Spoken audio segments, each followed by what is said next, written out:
Oh, hey there. Come on in. We're just about to start. Welcome to My Wife the Dietitian, a fun weekly podcast about nutrition and healthy lifestyle. I'm Rob, and together with my wife Sandra, we invite you to join us on this informative and entertaining journey through the complex world of healthy eating. Join us each week as we strive to help you with transforming your overall health and relationship with food through up-to-date, evidence-based nutrition information.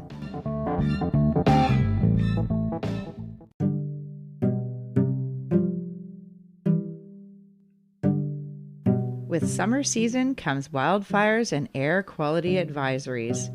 Can food and diet affect our breathing? Eating and breathing, is there a connection? Does it matter? People with lung disease would say yes. If you're struggling to breathe, it could be an effort to eat. Today we talk about 7 tips to improve nutritional status for people living with chronic lung conditions.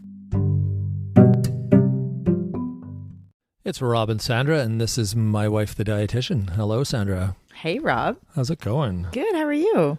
I'm doing well. Good. What's on deck for today? Well, eating and breathing, essentials for life, because, food can affect breathing and diet can affect breathing. Really? Yeah, because when you're not breathing well, if you have a chronic condition like COPD, which is chronic obstructive pulmonary disease. So, were you expecting me to answer that? No. I'm like, I have no idea. Chronic obstructive pulmonary disease? Yes. Okay. COPD, which is emphysema or chronic bronchitis. And those are just like breathing problems. That's right. Right, okay. Chronic, like lifelong breathing issues. Right. So we're going to talk about how diet and food can be related to how you breathe. I'm curious. And it came from a question from a listener. All right, okay. Melanie from New York State. Right. Writes. Hello, Melanie. She writes, my husband has chronic bronchitis. Are there any foods to avoid? And that's a very good question. And I'm glad she brought it up because in the summer, especially in the past, I've had so many patients with issues with lung problems with COPD. So bronchitis or emphysema or asthma that I see, and they're having issues with breathing, and food is essential to life, Totally. Just like breathing is. Right.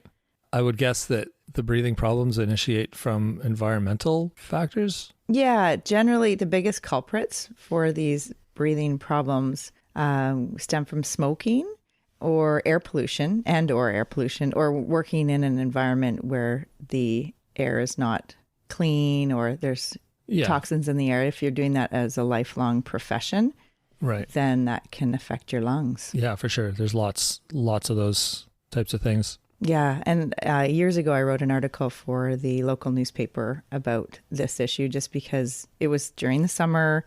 The air quality was an issue. We were getting advisory reports a lot because of smoke, wildfire smoke.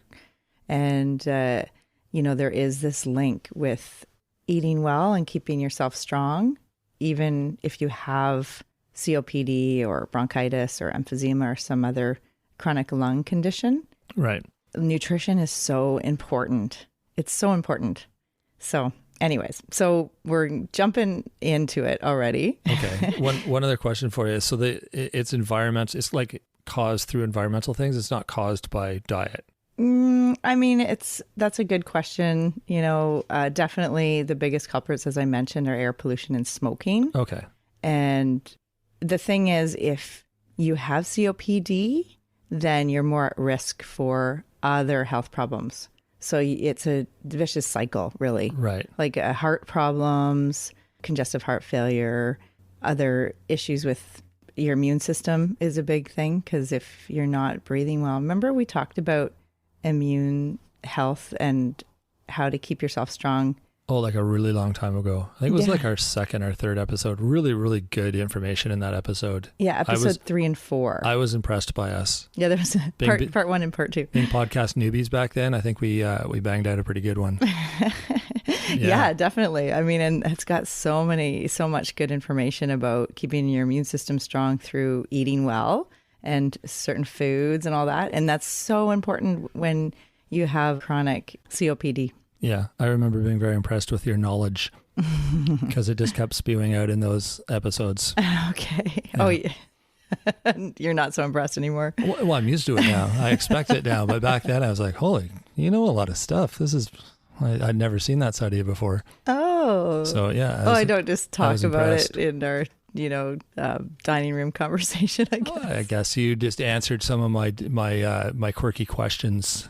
So I was impressed. Right. Okay. Okay. Anyway, let's carry on. Okay. So we're going to talk about what it is. We kind of already did. And then why people have it and the stats of the numbers of amount of people. Symptoms, which is a huge issue and something that we're going to address in terms of how to help people that have certain symptoms that affect their diet and nutrition. Right. And 7 ways to improve your nutrition when you are living with lung disease. Okay. Is that everything? I think so. All right, then. Maybe. I mean, there's so much to this. So we could talk about it, in more episodes than this. But I just wanted to address this question that came in from Melanie. So yeah, for sure. It's a good place to start. Yeah. And she says, are there any foods to avoid? Her husband has chronic bronchitis. So what are some of the symptoms when someone has chronic bronchitis or other breathing problems? Well, what comes to mind, I would think coughing, shallow breathing, rapid breathing, maybe like you can't catch your breath, that feeling, which is awful. I hate that feeling. Yeah. Like wheezing. Yeah. Wheezing. Yeah. Shortness of breath. Yeah. SOB. SOB. No, on the charts, like when the doctor writes that on someone's chart and they're like, what do you mean SOB? Yeah, and if the family member sees that, what? I've seen that happen actually. That's pretty funny. What? They called me an SOB. And it's like, no, shortness of breath. That's funny. And then OE is on exertion. So shortness of breath on exertion. So that's like when you're walking upstairs or if you're walking and you have that shortness of breath on exertion. That's a little bit different than someone who's lying in bed and they have a more progressed, advanced disease state at that point. Like they have it for no reason at all without exertion. Shortness of breath. Yeah. Yeah. Yeah. Or, have you ever been sick where you're coughing a lot? It's so hard to catch your breath. Yeah. Like you cough so much, you feel like you're going to throw up. Yeah. And you can't. Yeah. That's horrible. Yeah. So yeah, that's part of it. And then tiredness is, chronic tiredness because you just have all this effort to breathe. Or you're not getting enough oxygen. Yeah. Right. Yeah, exactly. Holy. And phlegm and like thick saliva is a big part of it, especially if you can't get your breath and people might be like open mouth breathers, and then you're going to have more dry mouth. Wasn't that a Seinfeld episode too? Yeah, I think it was. I think that was too. Sounds familiar. That term you just said, open mouth breather. Yeah. That just rang a bell. Yeah. I pictured Seinfeld. That's right. Sorry. Yeah, no, that's okay. That's another symptom is like dry mouth. And a lot of that, it could be related to just how you sleep or medications that are drying up your mucous membranes, your mouth and everything. And not getting enough water could be another reason that you have dry mouth. Right. As you take a sip of water. Well, you never know. That's better. We can all use more water. And I know We've done a few episodes on fluids, right? Yeah, but never hurts to remind everyone. Yeah. Okay, everyone take a sip of water. We'll wait. Exactly.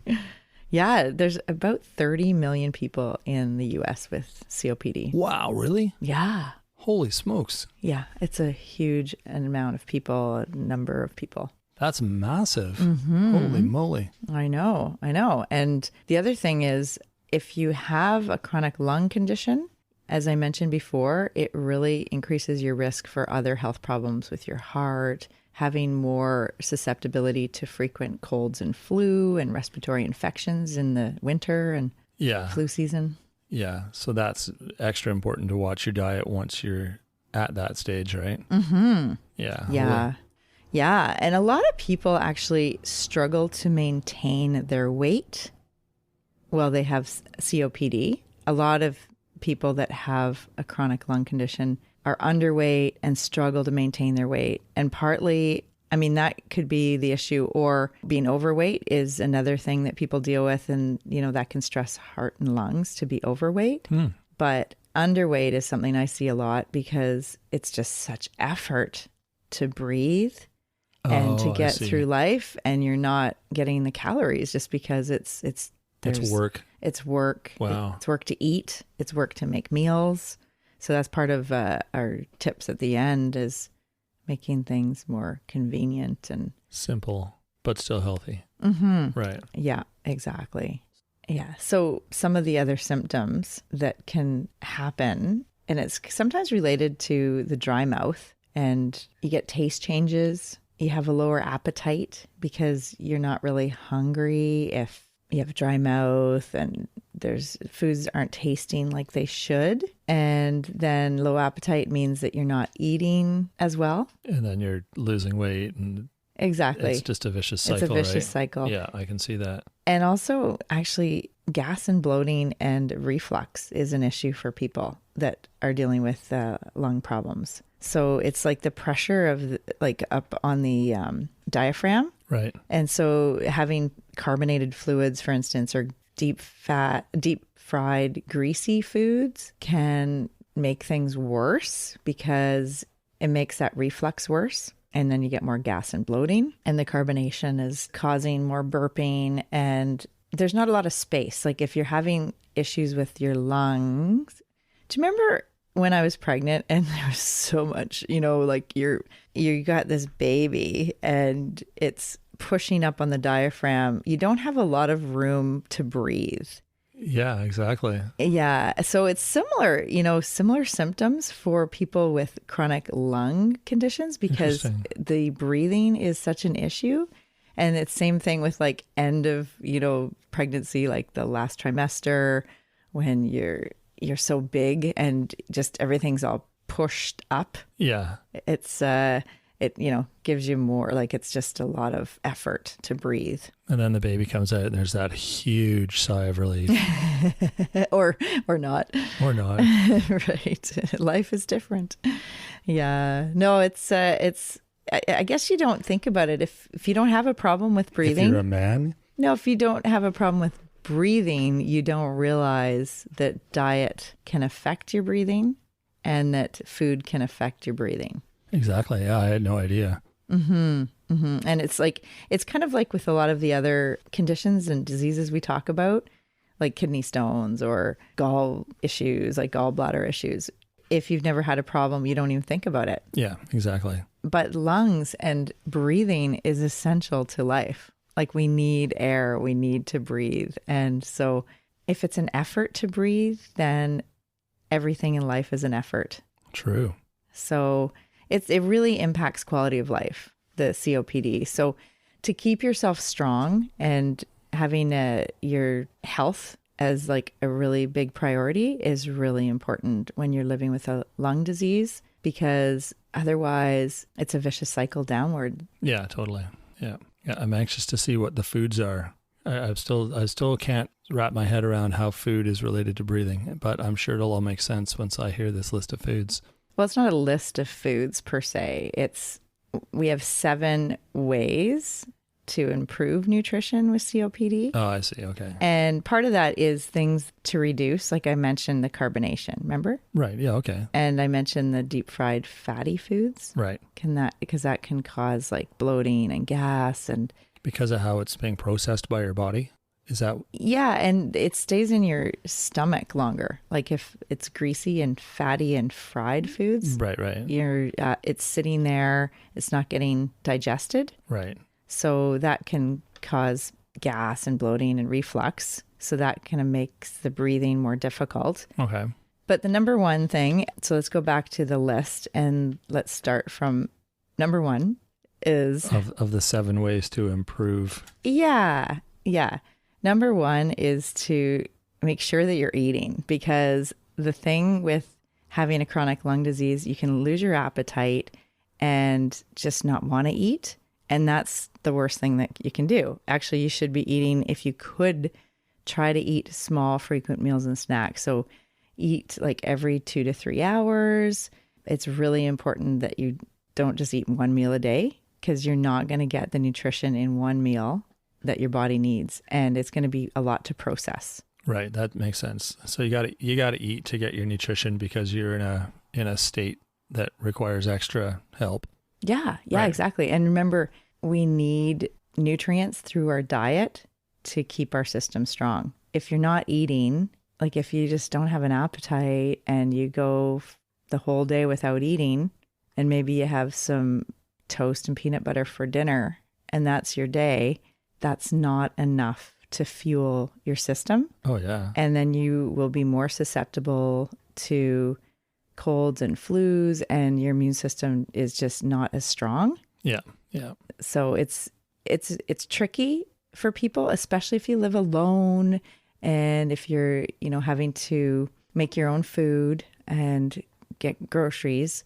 It's all a struggle. Yeah. It's like when you're sick and you just don't feel like eating. Mm-hmm. Like nothing appeals to you, and you just are so weak. I mean, it's partly because you're sick, but I guess a lot of that is because you're not eating. Mm-hmm. You're just not getting that fuel. So yeah, if you're feeling kind of off because of your COPD symptoms, it would kind of be the same thing as being sick, right? Yeah. You feel yeah. just kind of like, yeah. Exactly.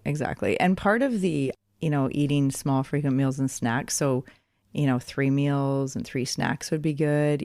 At least 2 meals and snacks would be okay. Mm-hmm. Protein, making sure there's protein in those meals. Right. So not having a meal that's just toast and butter, or, like you got to get some protein in there to make sure that you have the building blocks. Your body has those amino acids of protein building blocks to keep your lean muscle and keep your immune system strong. Yeah, for sure. Proteins, that is very important for keeping you healthy, keeping you strong, keeping your body in shape, right? Exactly.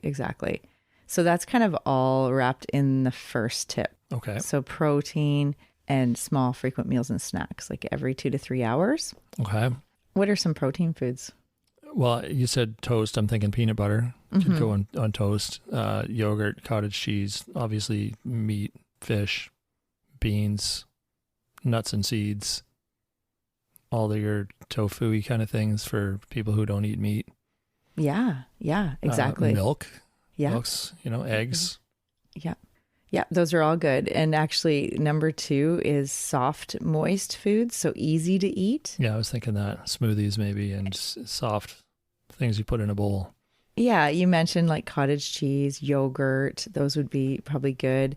Maybe canned fruit or like soft fruit, vegetables that are soft cook, maybe frozen vegetables that you cook or put in a stew or in a soup. Right. The reason I said soft, moist is they're easier to eat, like less effort to actually chew and swallow. True, yeah. So you're still getting your nutrition, but in a form that is easier to consume. Yeah, that makes sense. And extra gravies and sauces and mayo dressings, all that kind of thing, that will help your food. Make it easier to chew. So it'll help that whole process of chewing and swallowing. And then you'll get your nutrition if you're actually chewing and swallowing. And I think we did a whole episode on chewing your food well. And that was episode 16, 15? 15, Yeah, something 15. back then. Yeah, exactly. Yeah, so that's a really important one too. Some of the patients that I saw that had COPD, many of them had either dentures or not their full teeth. So issues with chewing can be a problem. So that's why I say soft, moist just helps with the chewing process and breaking the food down. Remember, chewing is the first step in digestion. Yeah, exactly. Yeah. I remember that. Yeah, exactly. And that comes into the third point, which is, we talked about it a little bit, fluid. Well, that makes sense. Keeping things wet. It's the same reason to add more sauces to your stuff. So it's not dry. It's like eating a mouthful of dry crackers. Ugh. Yeah, exactly. Oh gosh, I can't even imagine. Yeah, that's, so exactly. So the water, like keeping hydrated is really important, especially if you have dry mouth. If you are not getting enough water, sometimes just the thirst receptors, as we age, we lose those thirst receptors. So we actually don't feel thirsty as you take another sip of water. Man, I'm just feeling so guilty right now looking at this water. Guilty? It's like, I better drink some more water. There shouldn't be no guilt there, I don't want to honey. lose my thirst receptors or get dry mouth. Okay. Funny. You're so funny. You know what actually is really helpful too for people that have chronic dry mouth is mouth rinsing, and not with Scope or Listerine or any of those, commercial alcohol-based mouthwashes, but like club soda. Oh, interesting. Yeah. So club soda, having, a thing of club soda in the bathroom, like a 1 liter bottle, and just taking a little swig. And spitting it out? Yeah. Okay, yeah. Swish and spit out. Swish and swallow is fine too. But remember, we talked about the carbonation could That's what I was going to say. Yeah. Yeah. So why? Because of the carbonation, though, that helps clean your mouth? Yeah. Actually, baking soda and water is another, homemade solution. So like mouth rinse. So baking soda and water, salt water, or club soda are all really good kind of ways to keep your mouth feeling fresh. And if you're having dry mouth, it's not as dry and uncomfortable. Right, right. And there's actually therapeutic... like over-the-counter things you can buy, I'm sure. Exactly, yeah, in the pharmacy. So if you need that, then... And talk to a healthcare professional about this if this is an issue for you, because maybe there's medication that you don't need to be on, or maybe, there's other things you can do. But just in regards to... dry mouth and getting more fluids in, the mouth rinsing is another thing you can do. And I think we talked about it. Episode 26 was all about fluids. Yeah. Water. Yeah. Water. And hydration. Yeah, exactly. All right. We're on number 4. Okay. Is it? I think you're right. Yeah, number 4. I wasn't keeping track. I thought you were. I know. Well, remember we said it's like work. For people that have chronic lung disease, it's like work to eat. Right? So the labored breathing, it's like effort to make a meal. So number 4 is easy to prepare foods, like low effort.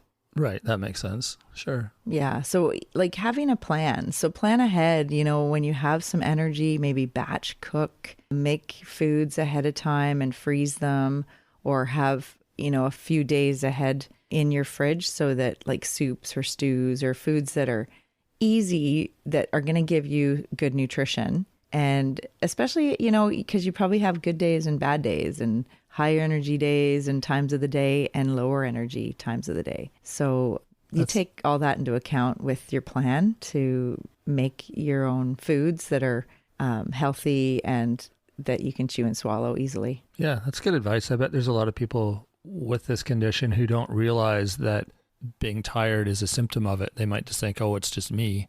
But recognizing and acknowledging that, okay, that is an actual symptom, and I could take advantage of the days when I feel good, and then I have food ready for the days when I'm not, I'm too tired to cook. Yeah. So you don't see me. People can't see me, but I'm shaking my head. Yes, exactly. She's giving me 2 thumbs up. Yeah. Rob knows. Yes. That's awesome.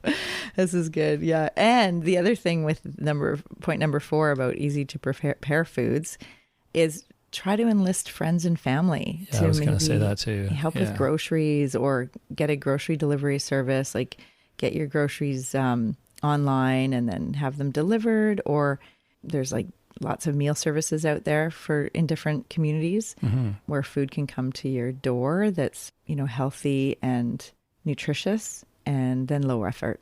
Yeah, lower effort anyway. Yeah. So that's a pretty key part of keeping yourself well nourished with a lung condition.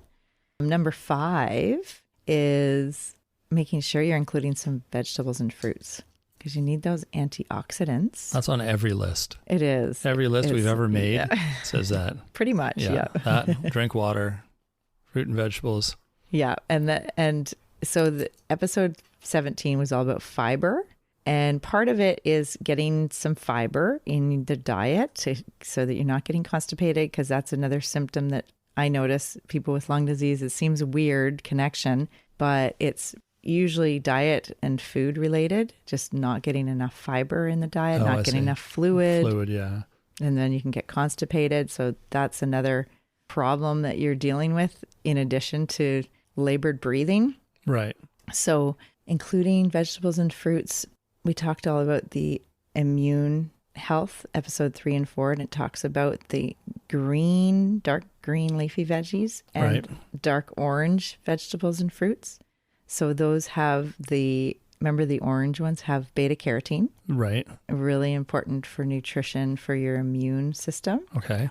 And they help with the free radicals, like mopping up the free radicals. So as we have maybe, smoke in the air, or we're breathing these toxic chemicals, we need antioxidants to help with our body and our cells to get rid of those toxins.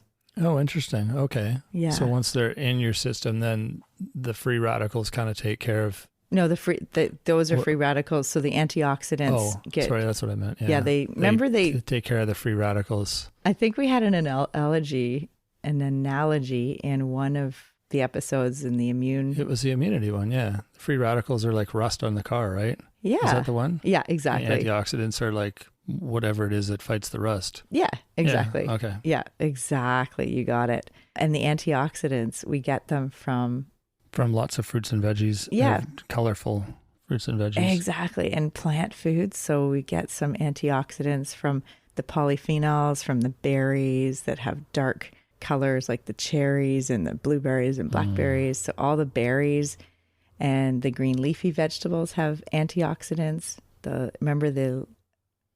Starts with an L. Oh, you're looking at me for the answer? I have no idea.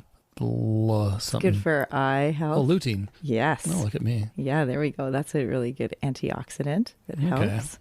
And then like you said, all the bright colors. So, lycopene in tomatoes, like the red element in tomatoes, and beta carotene in the orange vegetables and fruits. And the leucine, you just said?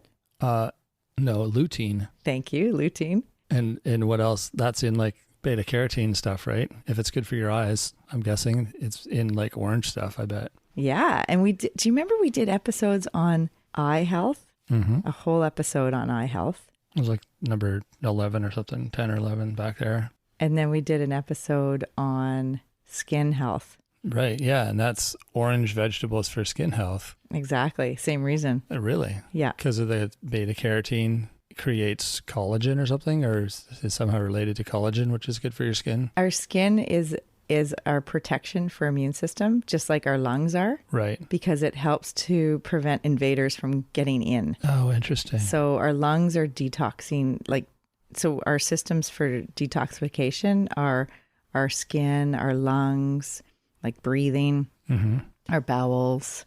Those all affect, and our kidneys and our liver. It all helps to get rid of toxins out of the body. Right. So yeah, our lungs are so essential and so important for good health. That's interesting. So like what's good for your skin is kind of also for the same reason good for your lungs. Yeah, good for your immune system. Interesting. Yeah. Huh. Yeah, I know. Eh? Good tip. And actually in that kind of same stream of thought, the number 6 is identify any food allergies or intolerances. So that might exacerbate your lung symptoms. Yeah, good point. And for some people, so if you have a lot of phlegm and dry mouth, and some people I talk to cannot drink milk because it's too sticky, it sticks to their phlegm. The research doesn't show that it actually increases phlegm, like dairy doesn't increase the amount of phlegm, but it does stick to the saliva. So if you have more fluid like water and maybe like pineapple juice or juices that are more they cut through that phlegm, that helps a little bit. Right. But not too much in the way of sugary beverages like juice. Just, drinking lots of water and maybe some diluted juice can help. And for some people, some dairy products might not be great for their lung disease. It's individual.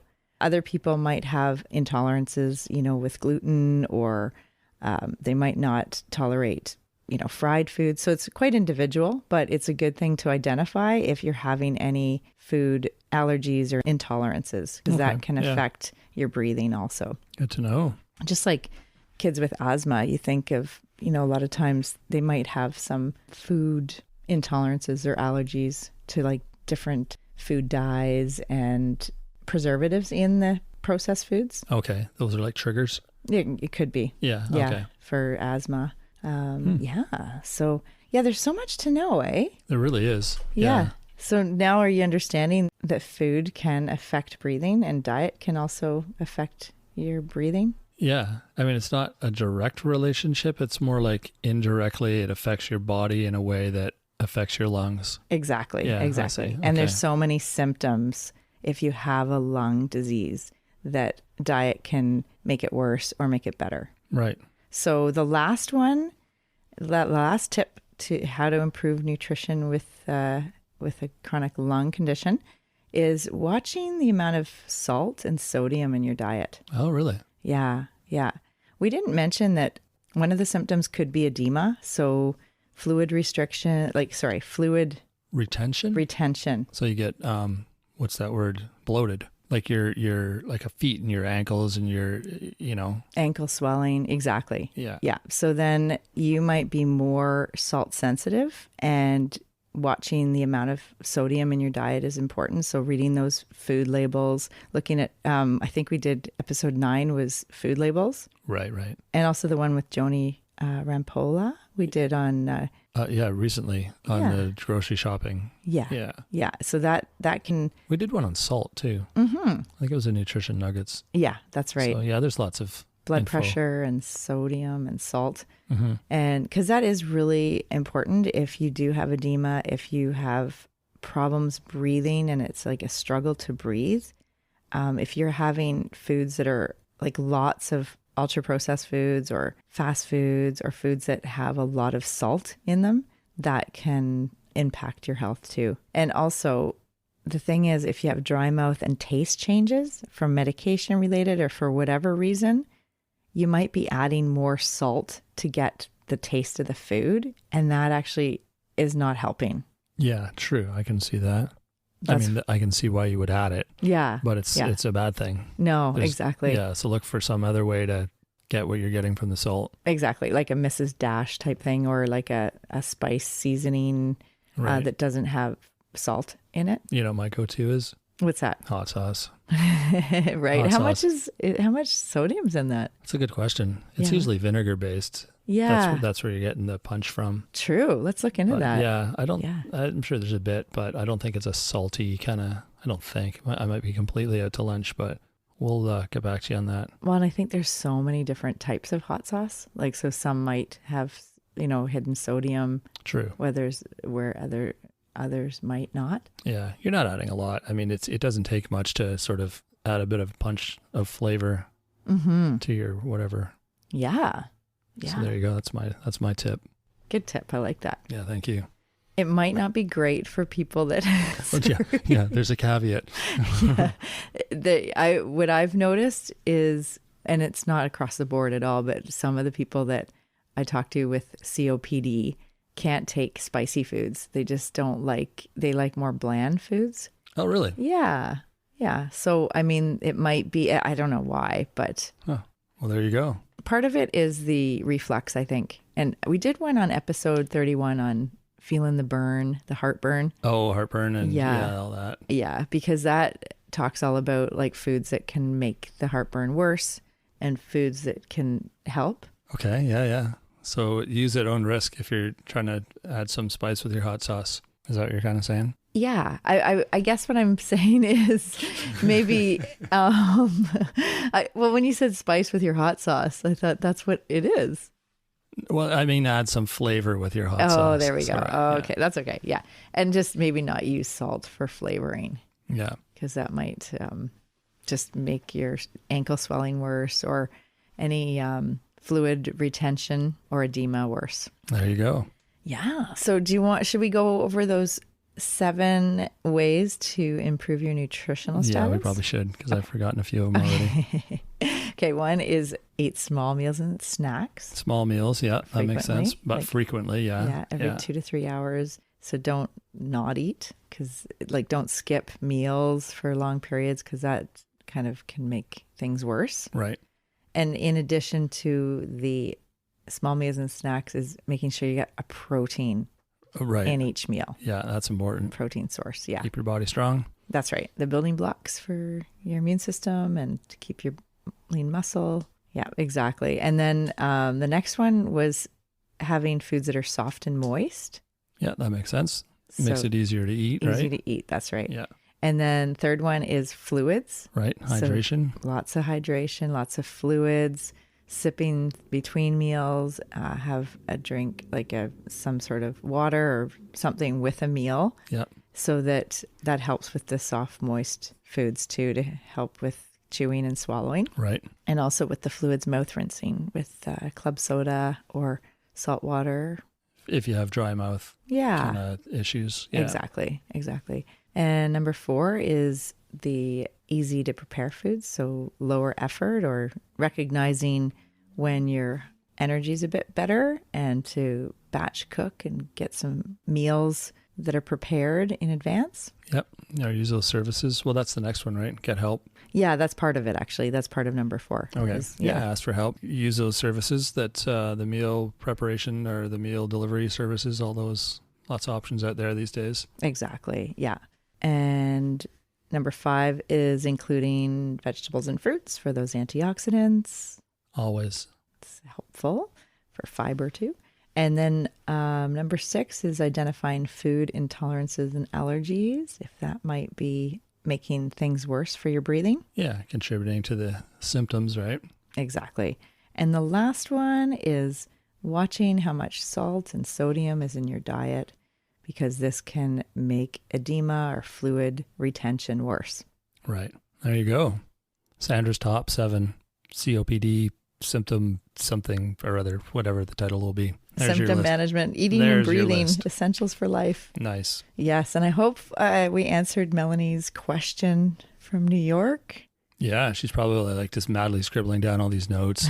It's like written a small book. Sorry. Any foods to avoid. So that would be those carbonated beverages are not going to be helpful. Deep fried, fatty foods probably will not be helpful. If there's ultra processed foods and they have a lot of sodium or salt in them, then that's not going to be great. Right.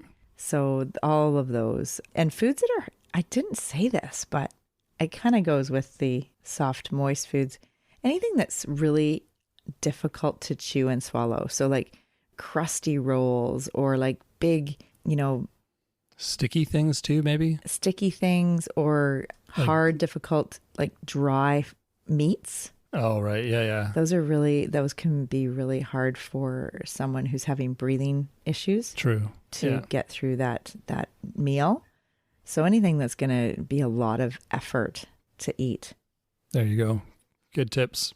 Great. Good. Well, and if anyone else has any questions or any comments, please let us know at mywifetherd@gmail.com. Yeah, that's our email. We love hearing your questions, hearing your comments, just hearing from you guys in general. Just let us know how we're doing. Let us know if we're on the right track. And love hearing from you.